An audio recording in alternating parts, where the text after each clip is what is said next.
En un día como hoy, 11 de octubre, a partir de 2012 se conmemora el Día Internacional de la Niña. En esta fecha se busca resaltar los derechos de las niñas y recordar que aún en este tiempo ellas se exponen a una doble discriminación por su género y su edad.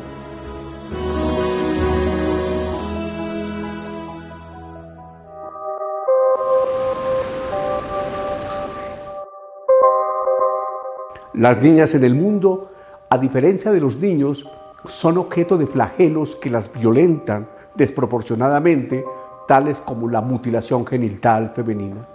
En la actualidad, más de 200 millones de niñas y mujeres han sido víctimas de esta práctica. En su análisis de la situación de los matrimonios infantiles y las uniones tempranas en Colombia, la UNICEF encontró que Colombia ocupa el puesto 20 a nivel mundial con respecto al número de niñas casadas o unidas antes de cumplir los 15 años. Así, una de cada 50 niñas entre los 10 a 14 años ha estado o está casada o en unión temporal durante este ciclo vital.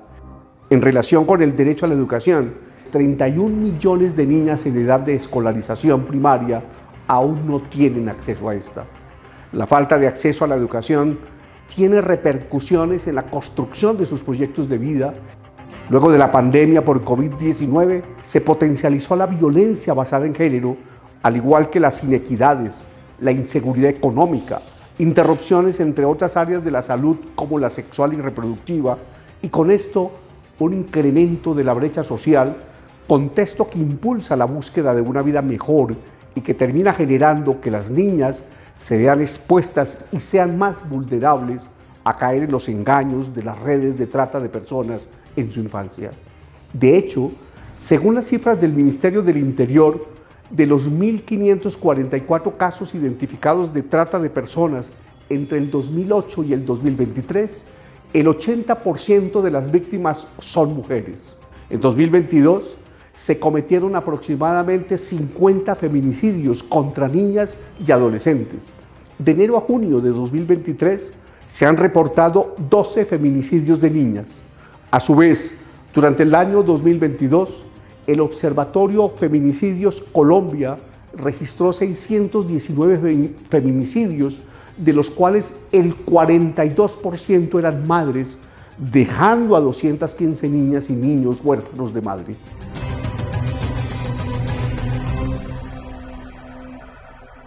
Por otro lado, según las cifras del Instituto Nacional de Medicina Legal y Ciencias Forenses, de enero a julio de 2023 se han presentado 280 muertes violentas de niñas y adolescentes, 60 de las cuales corresponden a homicidios y 77 a suicidios, y 14.430 lesiones no fatales en niñas y adolescentes, de las cuales 9.000 se derivan de presuntos delitos sexuales, 1.969 de violencia intrafamiliar y 430 de violencia de la pareja. Sin embargo, a pesar de las vicisitudes de Cerdiña, la comunidad internacional y cada país ha ido construyendo progresos significativos como la mejora de la vida en la primera infancia, las mejoras en salud con el aseguramiento obligatorio y gratuito del esquema de vacunación y la apertura del acceso a la educación para esta población. Pero si bien hemos avanzado, quedan aún retos sobre la mesa, como lograr una educación de calidad con iniciativas que permitan preparar a las niñas para la vida, el trabajo y sobre todo la formación de habilidades y actitudes para desempeñar roles de liderazgo. Mi llamado el día de hoy como presidente de la Comisión Nacional de Género de la rama judicial es que iniciemos la transformación desde casa, reconociendo en nuestras hijas, hermanas y demás familiares su inteligencia, sus talentos, sus capacidades de liderazgo, tomas de decisiones y reforzando la idea de que tienen las mismas posibilidades en la vida que los hombres. Es importante además eliminar los estereotipos que asocian a los hombres con una capacidad intelectual supuestamente mayor, pues las niñas deben crecer y desarrollarse sabiendo que ellas también son muy inteligentes y que son capaces de cumplir todos sus sueños. A ustedes, niñas colombianas, Les pido que crean en ustedes, que luchen por sus sueños, que nadie les corte las alas y que exijan sus derechos, porque desde la justicia siempre encontrarán a un juez o un magistrado amigo que buscará el reconocimiento de sus derechos y la garantía del acceso a la justicia, por medio de la cual podrán reclamar siempre la igualdad real y no solo material a la que tienen derecho.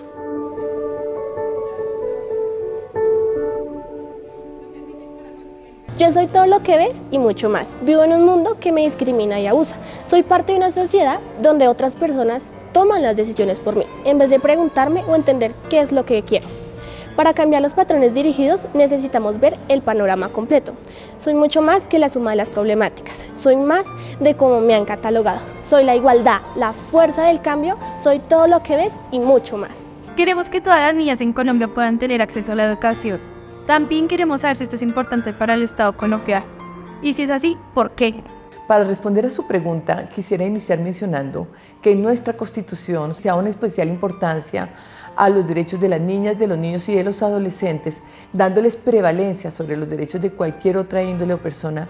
Y esto ha sido desarrollado por la rama judicial del poder público, porque nosotros los jueces tenemos el deber de brindar, pero también de exigir una especial protección a los derechos de los niños. Dentro de los derechos que nuestra Constitución contempla como fundamentales para ustedes se encuentra el derecho a la educación, y debe entenderse que como jueces hemos venido procurando y defendiendo este derecho, entendiendo que como mínimo toda niña, todo niño y todo adolescente debe tener acceso real para ser parte del sistema educativo, lo que comprende no solo que se garantice que pueda obtener un cupo en un colegio o universidad, sino que también sea de calidad. Quiero compartirle a usted que este ha sido un largo camino en el que los jueces hemos ejercido una importante tarea para hacer que el Estado colombiano garantice ese acceso real a la educación, brindando incluso transporte, alimentación a los niños que lo requieran para que puedan ellos acceder a la educación. Y esto hace parte de la calidad de la educación que se garantiza para los niños y niñas de este país. Y este compromiso es tan prioritario para nuestro país que decidimos unirnos a muchos otros países que tienen la misma prioridad en ello, y en 1989 suscribimos la Convención sobre los Derechos del Niño, un tratado internacional en el que muchos países ratificamos nuestra responsabilidad de dirigir toda nuestra fuerza hacia el respeto y la priorización de los derechos de los niños, las niñas y los adolescentes del mundo entero. Para los jueces de este país es supremamente importante que todos los niños que habitan en esta nación cuenten con la garantía de la educación, tanto que la Corte Constitucional, que se encarga de interpretar y defender nuestra Constitución política, muchas veces ha puesto en el derecho a la educación por encima de muchos otros derechos, y ha llegado incluso a afirmar que se trata de un servicio público y por lo tanto no puede negarse a nadie. Para finalizar, quiero decirle que el Estado colombiano es totalmente consciente de que las niñas, los niños y los adolescentes son el futuro de nuestro país, y para que como nación mejoremos y crezcamos debemos dirigir nuestros esfuerzos en que todos vayan al colegio y luego también a la educación superior, y que tengan una educación de calidad con currículos completos y actualizados para que con ello se pueda hacer un mejor país. Gracias a usted por esa importante pregunta. Buenos días, magistrado Fernando. Buenos días, Luna, mucho gusto. Mucho gusto. Bueno, yo quiero hacerte una pregunta. No queremos que las niñas se vean afectadas por la violencia y la delincuencia en los barrios o los sectores en donde viven. Entonces, ¿qué le recomiendas al Estado colombiano que haga o qué acciones debe hacer para evitar que nosotras nos sintamos violentadas? El Estado colombiano tiene que ejercer actividades en varios órdenes, de los cuales está obligado a actuar así para que las niñas no se sientan violentadas por la delincuencia.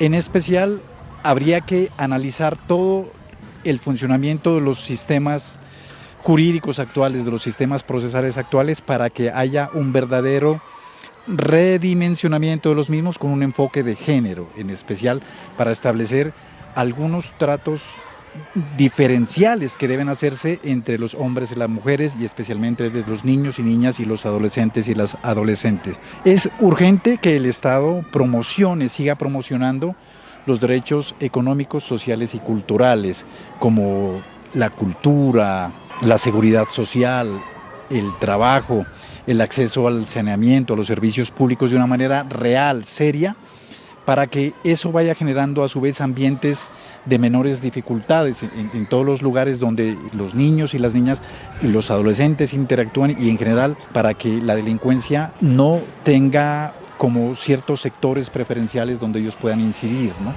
Y en especial, en particular, pienso que es urgente que los estados, en particular el Estado colombiano, recobre el estudio y la implementación real de la Convención sobre los Derechos de los Niños, convención que se adoptó en el marco de la Organización de las Naciones Unidas desde 1989 y que en Colombia se viene utilizando. Pero es necesario replantearla, porque en esta convención se reconocen y protegen de una manera concreta y especial todos los derechos de los niños, de las niñas y los adolescentes, y se recomienda a los estados la implementación de políticas reales, inclusivas y también con enfoques diferenciales que hagan que los derechos de las niñas sean una realidad.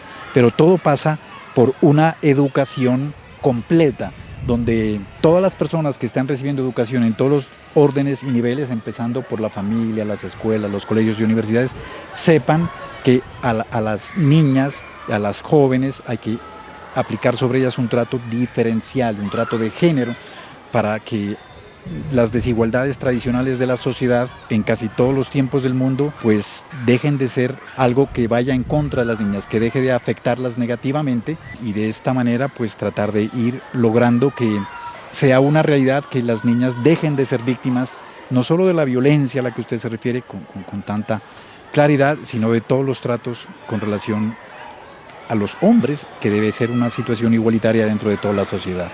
Muchas gracias. Muchas gracias.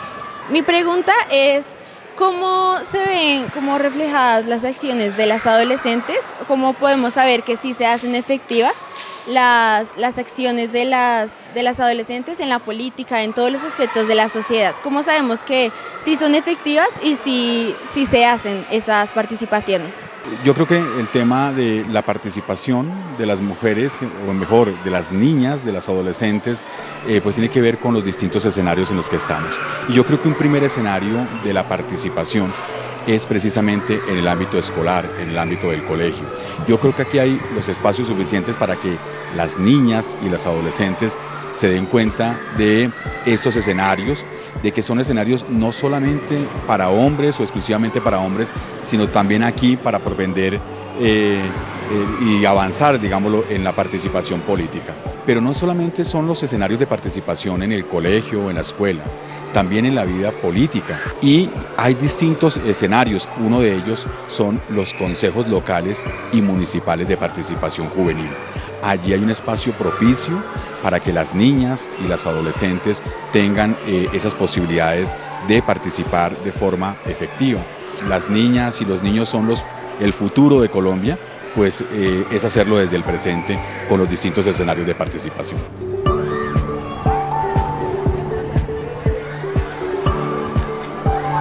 Buenas tardes, magistrada Gloria, es un gusto tenerla, mi nombre es Yurani. Nuestras niñas quieren tener derecho a la diversión, al deporte y a actividades recreativas, pero asimismo también queremos tener los mismos reconocimientos que los niños. Entonces, ¿qué hace el Estado colombiano para que estos derechos se vuelvan realidad y lograr una mejor igualdad? Gracias, Yurani. La Corte Suprema de Justicia, el Consejo de Estado y la Corte Constitucional han promovido el derecho de las niñas y las adolescentes, y promoviéndolos de acuerdo a que le establece una norma muy importante, que es la norma más importante que tenemos en Colombia, que es la Constitución Política. El artículo 44 establece los derechos de las niñas, sí, y de los niños obviamente, pero de las niñas en especial y adolescentes a la recreación recreación y el deporte. La importancia es que se promueva en todo sentido, todo tipo de deportes, sin distinción y sin discriminación. Para nosotros hay una norma también que establece que el deporte desarrolla la personalidad, permite que haya mejor salud para las niñas, que se desarrollen plenamente en unos espacios lúdicos para la recreación, que la cultura y las actividades de arte, la lectura, se promuevan por todas las instituciones educativas. La norma, hay un código que se llama el Código de la Infancia y Adolescencia, que obliga a hacer espacios de esparcimiento para la recreación y la cultura de las niñas y las adolescentes. Y una de las cosas que tenemos que hacer es que esas actividades se promuevan para que las niñas puedan en un futuro tener las mismas condiciones, como pasa con el equipo de fútbol colombiano, en condiciones no solamente de participar en muchos deportes, sino participar en torneos de todo tipo, inclusive mundiales, y que tengan la misma remuneración. Es una obligación, y los jueces en Colombia y las cortes han garantizado ese respeto de promover la cultura, la recreación y el deporte en todas las niñas y adolescentes. Yo le quisiera hacer el día de hoy una pregunta, y las niñas merecemos ser y vivir pues nuestra niñez, claramente, pero sabemos que en el país algunas son obligadas a casarse y a tener hijos. Quisiera saber usted, como magistrado, ¿qué piensa ante esto y qué acciones podríamos tomar para evitarlo? Gracias, Alejandra, por su pregunta. Sin lugar a dudas, ese termina siendo uno de los principales problemas que hoy tiene nuestra niñez, especialmente con el matrimonio infantil, que termina siendo una de las, digamos, muestras o resultados de la arraigada desigualdad de género que tenemos. El matrimonio infantil, el matrimonio de nuestras niñas, por supuesto que las priva de su desarrollo en las etapas, en la infancia, en vivir esa vida, esas etapas de la vida, pero además de eso, cuando las niñas son obligadas a contraer matrimonio, pues también ponen en riesgo su propia salud, ¿cierto? Porque muy seguramente están sometidas a embarazos a muy temprana edad, que ponen en riesgo su desarrollo vital. Adicionalmente, se termina por convertir en una práctica que, entre comillas, esclaviza a las niñas, ¿cierto? Y yo creo que el Estado, las instituciones, el colegio, la escuela, tiene que hacer todo lo posible para incentivar en el tema de la educación, que las niñas nunca pueden ser obligadas a contraer matrimonio, ni mucho menos a tener hijos.